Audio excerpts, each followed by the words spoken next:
Breaking news, former WBC Super Lightweight Champion Devin Haney ginawang number 1 contender ng WBC sa welterweight division. So hindi pa napapalaban si Haney sa 147 pero nilagay agad sa number 1 sa WBC ni Mario Barrios. Kahit sabihin natin na no contest yung naging laban ni Haney kay Ryan Garcia, dapat mapalaban muna si Haney ng isa o dalawa sa welterweight bago ilagay sa number 1.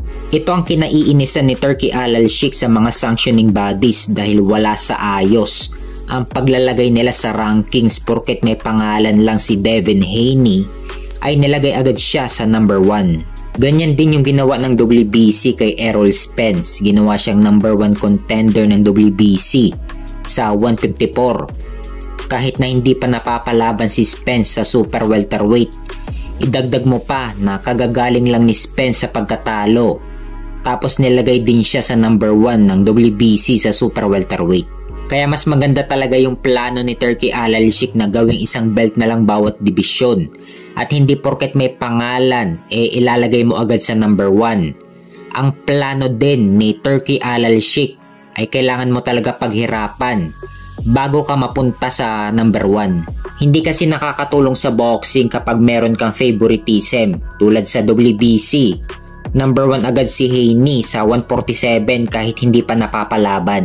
At kay Spence na ginawa din number 1 sa WBC sa 154. At kay Canelo Alvarez na matagal nang hawak ang WBC pero hindi ipinag-utos ng WBC na paglabanin sina Canelo Alvarez at David Benavides. Kaya mas maganda talaga ang plano ni Turki Al-Sheikh na tanggalin na at hindi nakilalanin ang 4 na sanctioning bodies para patas sa lahat ng boxers.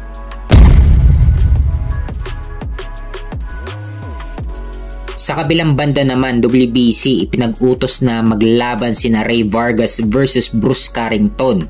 Kung matatandaan, huling laban ni Ray Vargas laban kay Nick Ball, kung saan nauwi sa split draw ang resulta ng laban nila. Mula noon, tinanggal na sa kanya ang WBC at na-elevate si Brandon Figueroa from interim to full champion. At nakuha naman ni Stephen Fulton ang WBC featherweight title kay Brandon Figueroa.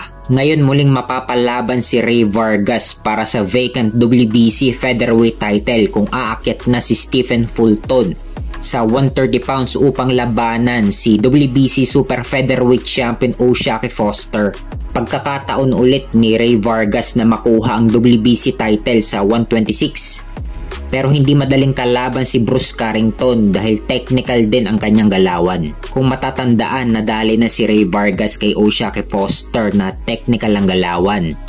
At ngayon mapapalaban ulit si Ray Vargas sa isang technical din ang galawan. Kaya abangan natin ang next update kung tuluyan ng ibabakante ni Stephen Fulton ang WBC featherweight title.